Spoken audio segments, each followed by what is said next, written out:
Aliens scanned a human warship. What they saw left them terrified. No official record explained when the galaxy began to feel smaller. There was no moment of declaration, no emergency session, no abrupt transition from confidence to concern. Instead, the change appeared first in administrative language. Reports that once spoke of managed instability began to reference persistent uncertainty. Trade forecasts added longer buffers. Exploration charters quietly reduced their operating ranges. None of this was alarming on its own. The galactic order had endured fluctuations before. What unsettled analysts was the consistency across unrelated sectors, under different governments and economic frameworks.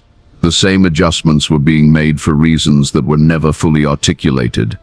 Systems remained technically operational, yet increasingly isolated. Communication delays lengthened without obvious cause. Automated relays returned intact but unresponsive, as if they had simply stopped acknowledging the wider network. The galaxy had not fractured, it had thinned. For the elder polities, this was an inconvenience rather than a threat. Their civilizations were built on momentum accumulated over millennia. Borders were stable. Populations were mature. Warfare, when it occurred, was brief and symbolic, conducted to enforce precedent rather than achieve transformation. Existential danger was not part of contemporary strategic thought. When the first exploratory flotilla failed to return from a routine deep sector sweep, its absence was processed as a navigational error. The region was remote. Stellar cartography beyond established routes was imperfect. Losses occurred. A second flotilla vanished 6 cycles later. This time, the pattern attracted attention. Long-range scans showed no debris fields, no radiation spikes, no gravitational anomalies. The vessels had not been destroyed in any recognizable manner. They had simply ceased. The councils commissioned a controlled investigation, not a military response. Nothing so dramatic, but a data-gathering exercise. Observation platforms were repositioned. Passive arrays were expanded. Analytical subminds were tasked with correlating every incident across 3,000 light-years. The results were inconclusive. What emerged instead was a timeline that did not align with known models of conflict. Disruption did not follow expansion. Loss did not follow provocation. There was no detectable enemy doctrine. Whatever was happening did not behave like war. In older archives, such ambiguity would have triggered immediate escalation. Fleets would have surged outward to reassert control, if only to reassure internal populations. But the galaxy had changed. Modern military doctrine favored efficiency. Ships were optimized for limited engagements, not prolonged attrition. Command structures assumed that decisive encounters would occur early, before logistics became strained. Prolonged uncertainty was considered wasteful. The initial response reflected this philosophy. Reconnaissance cruisers were dispatched with enhanced sensor packages and minimal armament, under the assumption that discretion would reveal the underlying anomaly. Their mission parameters honorists observation, not confrontation. They transmitted data for 17 standard hours, then their feeds degraded. Telemetry showed no sudden spikes, no weapons discharge. Systems shut down sequentially, not catastrophically. Power draw dropped to near zero. Environmental controls failed last. There were no distress calls. When the cruisers were eventually located by automated probes, their hulls were intact. Access ports were sealed. Internal compartments were depressurized, but not breached. The ships appeared dormant. Recovery teams attempted boarding. Only fragments returned. Debriefings were incomplete, not because of trauma, but because language proved insufficient. Survivors spoke of systems behaving unpredictably, interfaces responding to commands that had not been issued, internal diagnostics reporting conditions that contradicted physical reality. They did not report enemies. They reported resistance. At this point, the councils convened, not out of fear, but irritation. The unknown phenomenon was consuming resources. It disrupted trade flows and strained political agreements predicated on reliable transit. Solutions were demanded. Military escalation followed. Task forces composed of veteran crews and advanced warships entered the affected regions with clear directives: identify, engage if necessary, and neutralize whatever interference was occurring. They encountered opposition almost immediately: not fleet, not weapons, constraints. Sensor ranges collapsed unpredictably, targeting systems lost coherence, energy weapons dispersed harmlessly, as if encountering unseen interference fields. Kinetic projectiles failed to maintain trajectories, their momentum bleeding away before impact. Return fire was rare. When it occurred, it was precise. Systems were disabled rather than destroyed. Engines failed. Communications dissolved into recursive loops. Command authority fragmented as ships lost the ability to synchronize internally. Entire formations were rendered inert within minutes. The task forces withdrew. Strategists revised their assumptions. The phenomenon was no longer considered environmental. It demonstrated intention, adaptation, and selectivity. It responded to force not with escalation, but neutralization. This violated foundational models of threat behavior. Confusion followed. It was during this reassessment phase that older historians were consulted, not tacticians, not engineers, archivists. The councils sought precedent. Deep archival sweeps recovered fragments from pre-standardization eras.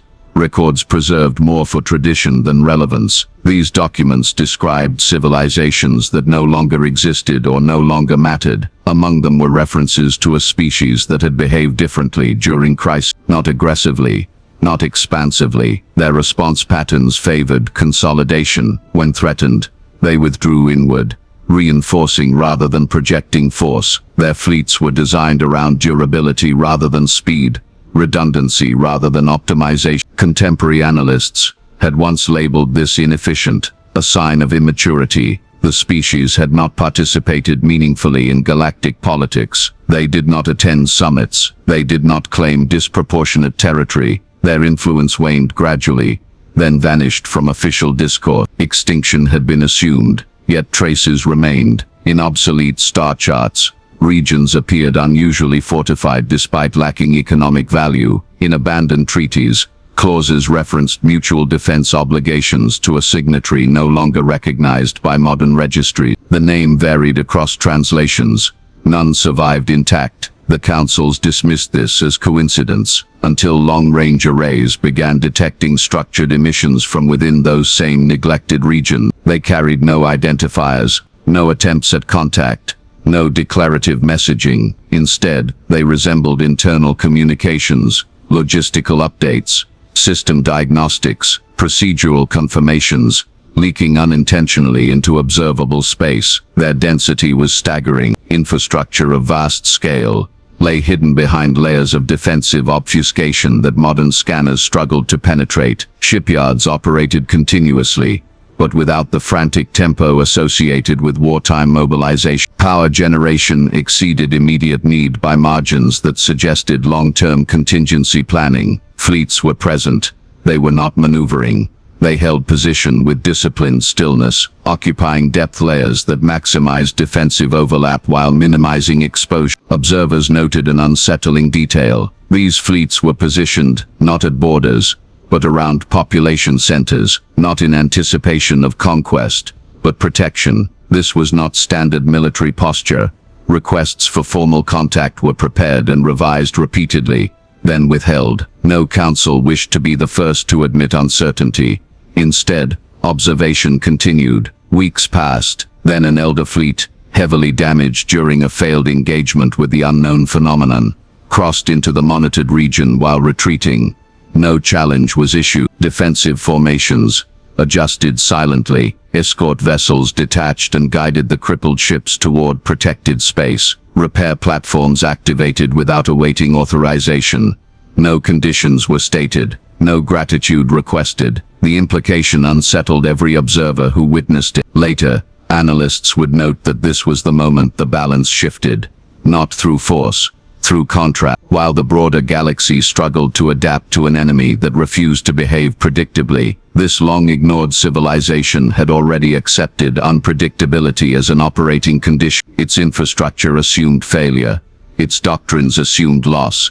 Its timelines extended beyond political lifespans. They did not seek victory.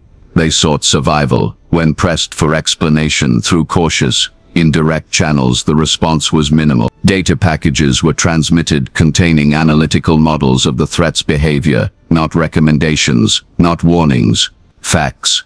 Estimated attrition curves, adaptation cycles, projected system losses under worst-case assumptions. The data did not flatter anyone. It assumed widespread collapse if existing doctrines were maintained. Many rejected it. Some did not. By the time the unknown force breached deeper into populated sectors, resistance had changed. Not enough to stop it. Enough to slow it. Defensive networks hardened. Civilian evacuations occurred without public panic. Framed as economic reallocation, ship designs shifted subtly, prioritizing endurance and modular repair. The waiting civilization did not lead these changes.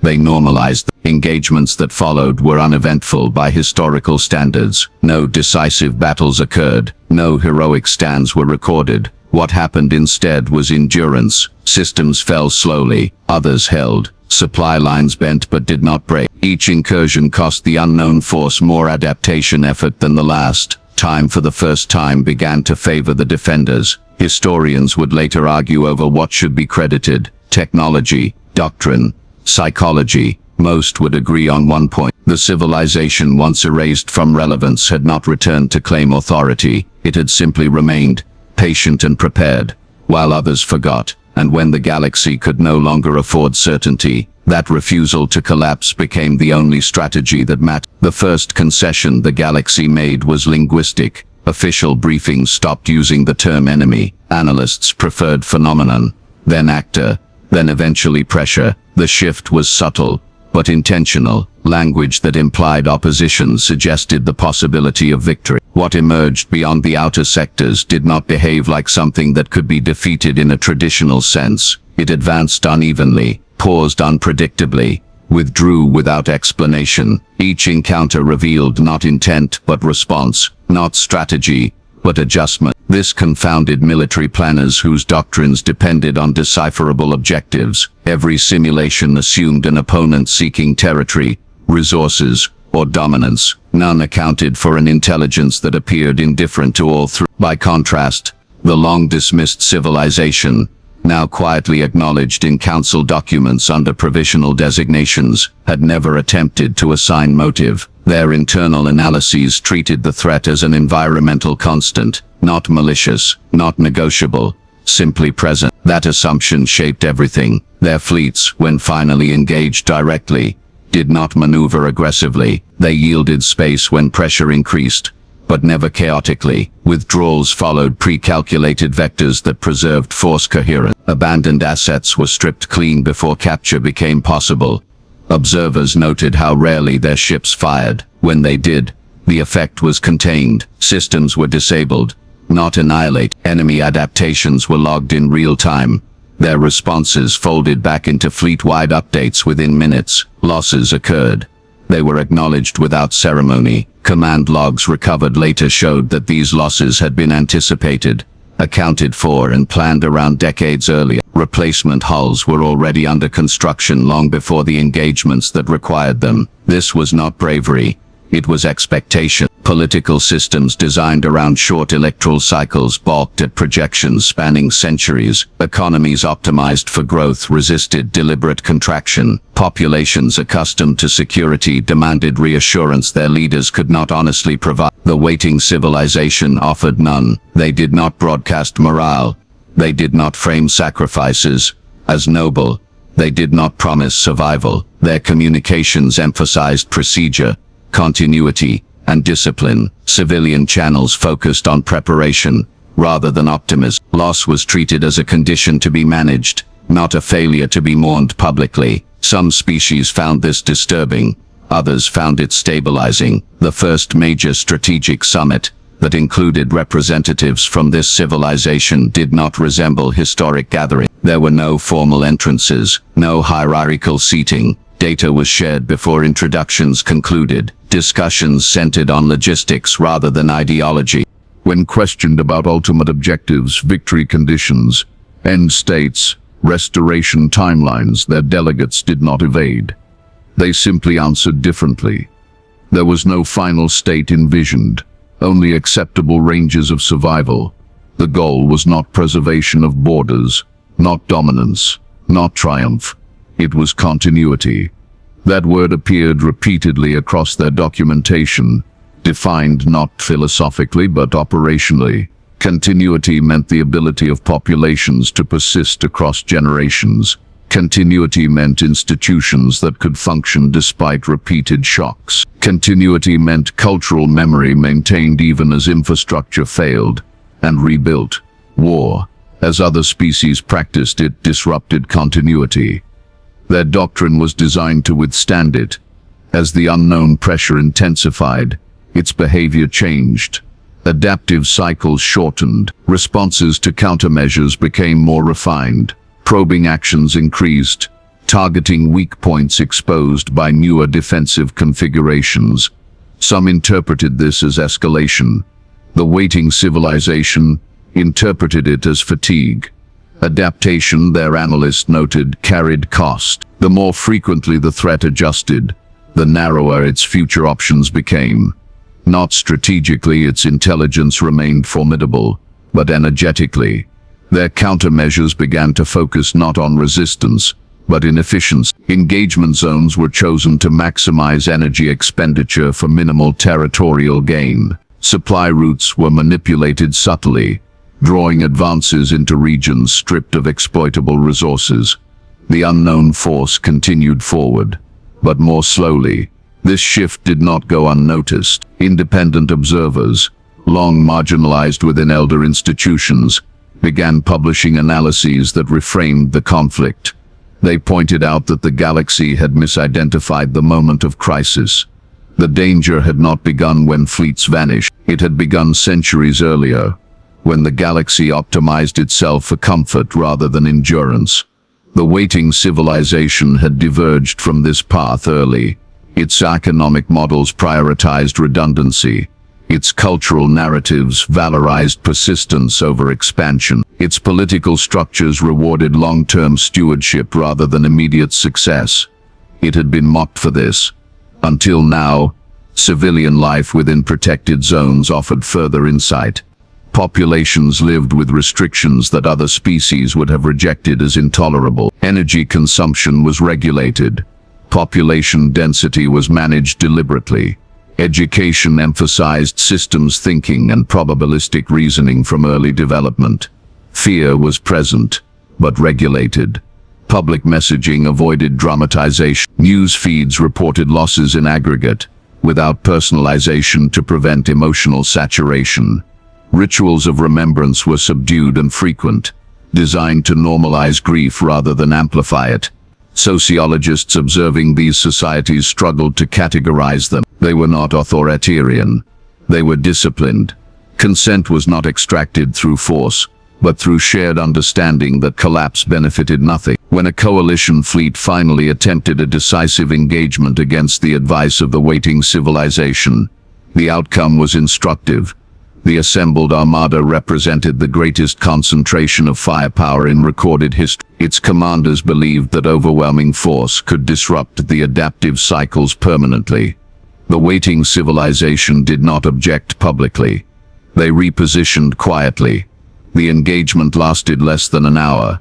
Initial volleys achieved impressive impact. Portions of the unknown force were fragmented. Observers reported moments of apparent success. Then adaptation occurred. Within minutes, targeting solutions failed. Weapon outputs diminished in effectiveness. Command and control networks degraded under interference that mirrored coalition encryption protocols too closely to counter. Losses mounted rapidly. The coalition withdrew in disorder. The unknown force did not pursue. It did not need to. The galaxy absorbed the lesson in silence. After that, authority shifted. Not formally, not officially, but in practice. Planning committees began deferring to projections authored by analysts from the once dismissed civilization.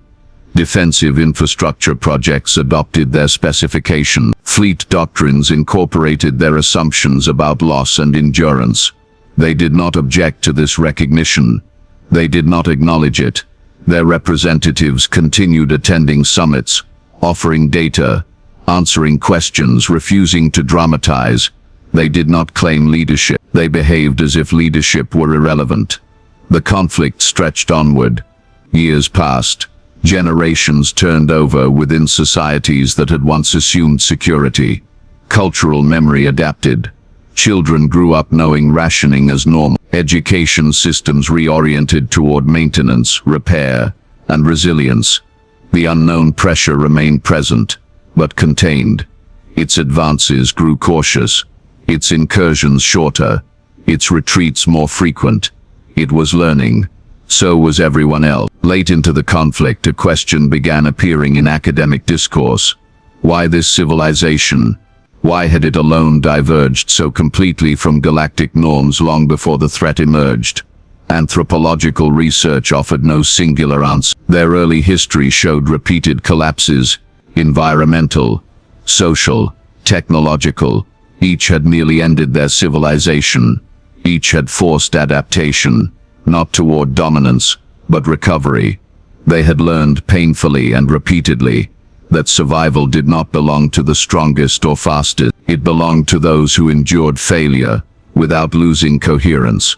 That lesson had shaped everything. As the unknown pressure gradually stabilized, no longer advancing meaningfully, no longer receding entirely, the galaxy reached a fragile equilibrium. It was not peace, but it was sustainable. The waiting civilization continued its posture unchanged. Fleets held position. Infrastructure renewed itself slowly. Populations adjusted. They did not declare success. They did not relax. For them, vigilance was not a temporary condition. It was a permanent state. As the decades accumulated, the conflict ceased to be discussed as a war. In academic circles, it became a condition. In military planning, a background pressure. In civilian life, simply the way things were. This shift unsettled many of the elder species more than open combat ever had. Their cultures were built around cycles, crisis and resolution, danger and relief. Narratives demanded turning points. Leaders relied on moments that could be pointed to as endings. None arrived. The waiting civilization appeared unmoved by this ambiguity. Their internal records treated the passage of time differently. Longitudinal planning documents extended not years but lifetimes into the future. Infrastructure projects assumed repeated failure and renewed. Historical archives were maintained, not to celebrate triumph, but to preserve continuity of knowledge across anticipated collapses. To outsiders, this seemed pessimistic. To them, it was pragmatic. The unknown pressure changed again. Its incursions became rarer, more selective. Probing actions focused on systems deemed marginal by coalition standards. Regions with lower economic output, thinner defenses, fewer political stakeholders. The waiting civilization anticipated this. These regions had already been deprioritized internally. Populations had been relocated decades earlier, under programs framed as economic consolidation. Infrastructure left behind was minimal and hardened, designed to delay rather than resist. When the pressure advanced, it gained little. Some councils accused the waiting civilization of indifference toward shared space. The accusation was carefully worded, politically safe. The response, when it came, was brief. The systems in question had been deemed non-essential to long-term continuity projection. Their loss did not alter survival curves. The councils did not reply. Privately, resentment grew. Many species had sacrificed comfort, autonomy, and resources to align with doctrines they had not authored. They chafed at the implication, never stated outright, that their own historical assumptions had been flawed. This tension surfaced during late cycle summits. Delegates pressed for assurances, timelines, guarantees that sacrifice would eventually yield restoration. The waiting civilization did not provide them. Instead, they presented updated projections. Losses, while stabilized, would likely continue at a reduced rate indefinitely. Recovery to pre-conflict norms was statistically improbable. Best-case scenarios involved a permanently altered galactic structure. The data was precise, it was also unwelcome. At this point, a subtle divergence occurred. Several species withdrew from coordinated defense frameworks, citing internal instability and resource exhaustion. They opted for isolation, retreating inward behind self-contained borders, convinced that survival could be achieved independently. The waiting civilization made no attempt to dissuade them. They adjusted projections. The unknown pressure advanced into these isolated regions within decades. The incursions were brief, total.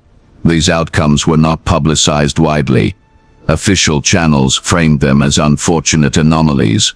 Civilian populations within the broader coalition were shielded from details deemed destabilizing.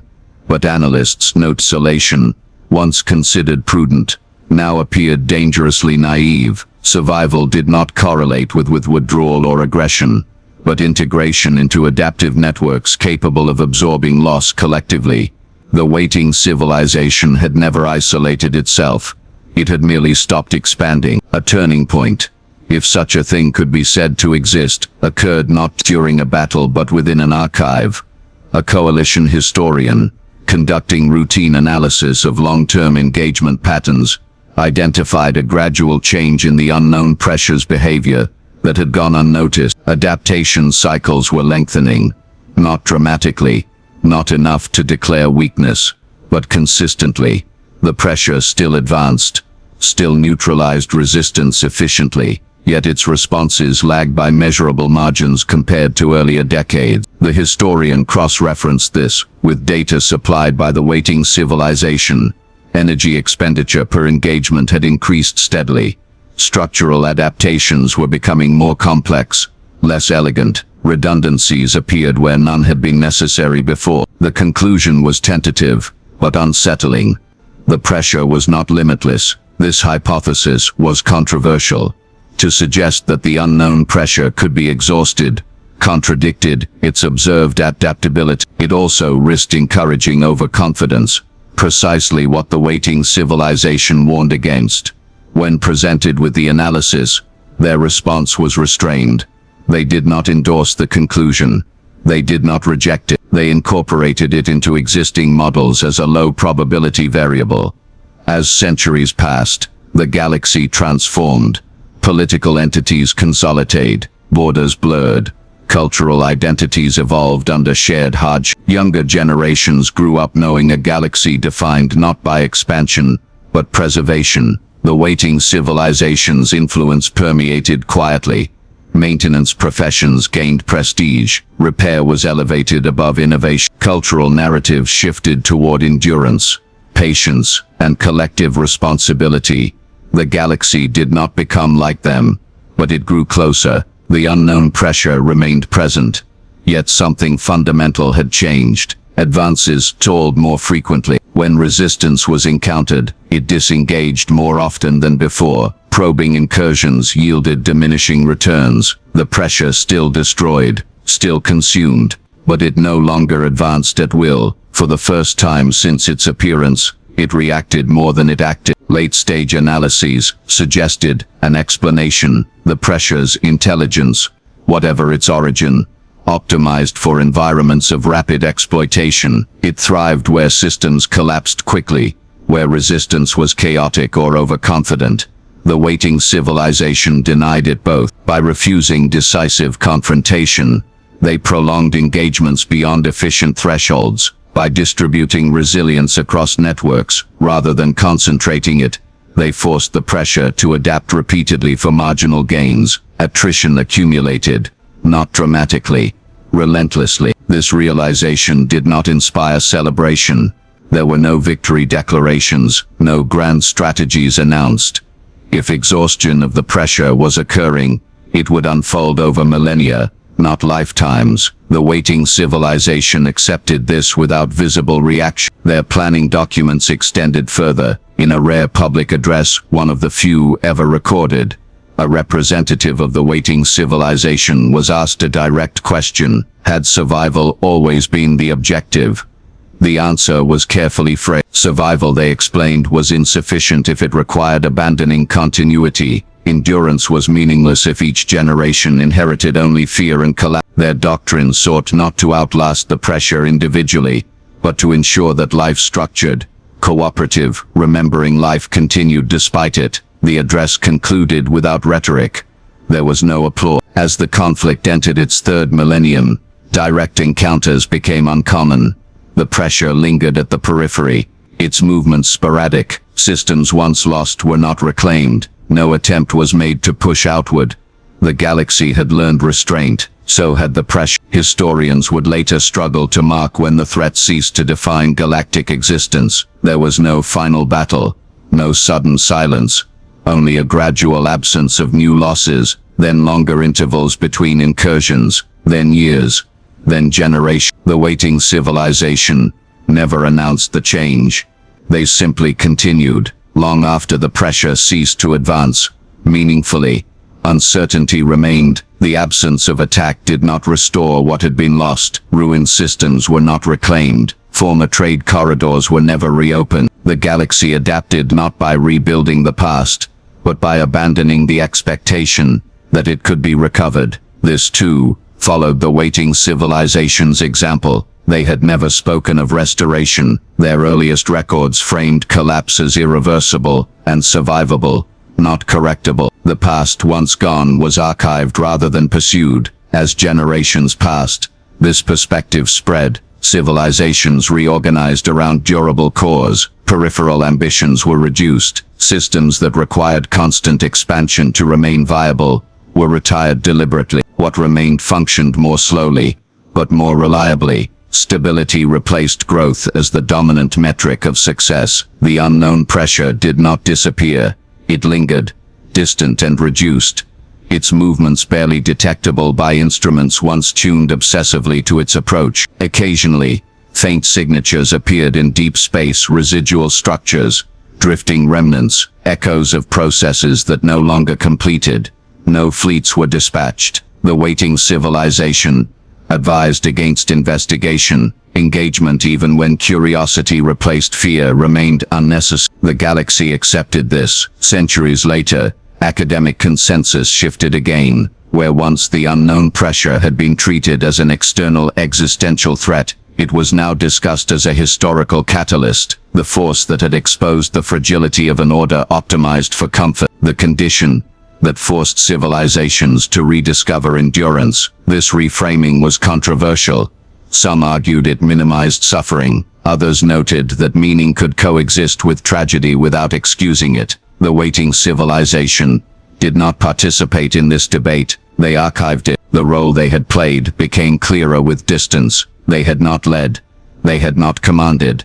They had not saved the galaxy. They had demonstrated a method of persistence that others could adopt if willing. Many had not been. Those civilizations were remembered in the same way the waiting civilization once had been, through discontinuities in maps and footnotes in registries, not vilified, not mourned universally.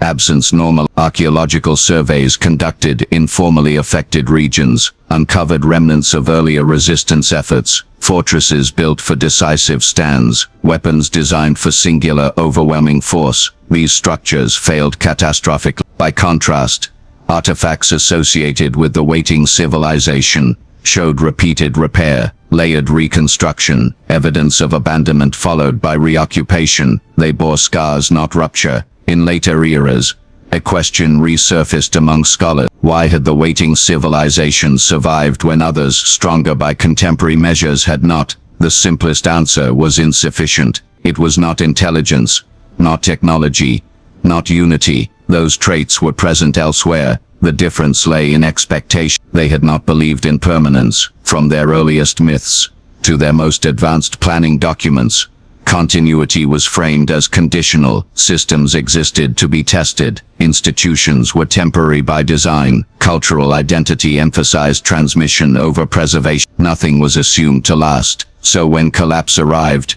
it did not invalidate their worldview. It confirmed it. Contact between civilizations resumed gradually. As confidence returned, exploration restarted cautiously, guided by conservative projection. New settlements were smaller, distributed, and deliberately reversible. No colony was considered essential. The galaxy grew outward again, slowly, carefully, always with contingency. The waiting civilization's influence persisted long after its visibility faded. Their fleets remained stationed around population centers. Though activity decreased, shipyards continued operating at baseline output, replacing loss with maintenance rather than expansion. Archives expanded steadily, absorbing knowledge from across the galaxy. They did not formalize authority. They did not withdraw. They remained present without demanding recognition. In the closing centuries of the cycle, records show fewer references to the unknown pressure. The threat receded into background awareness, then into theoretical discussion. But the changes it provoked did not reverse. The galaxy did not return to its prior state of confidence. It retained a memory, subtle but pervasive, that existence was conditional. This memory reshaped culture. Stories celebrated patience rather than triumph. Heroes endured rather than conquered. Survival was no longer framed as a prelude to greatness, but an achievement in itself. One final note appears in the archive, an entry by an anonymous historian, written long after direct experience of the crisis had ended. It observed that the civilization, once dismissed as volatile and primitive, had never sought to dominate the stars. Their withdrawal from prominence had not been the result of failure, but of refusal to compete in a system that conflated expansion with survival. They had prepared for a future that others found unimaginable, not because they predicted the threat, but because they understood collapse. There is no closing ceremony recorded, no monument built to mark the end of the pressure. The waiting civilization continued its routine. Fleets held position, archives grew, generations lived and died without ever seeing the thing that had reshaped their galaxy. From their perspective, that was the point. Life continued. Stories like this are sometimes followed by an option to subscribe, for listeners who prefer slow-burn science fiction and histories that do not announce their endings.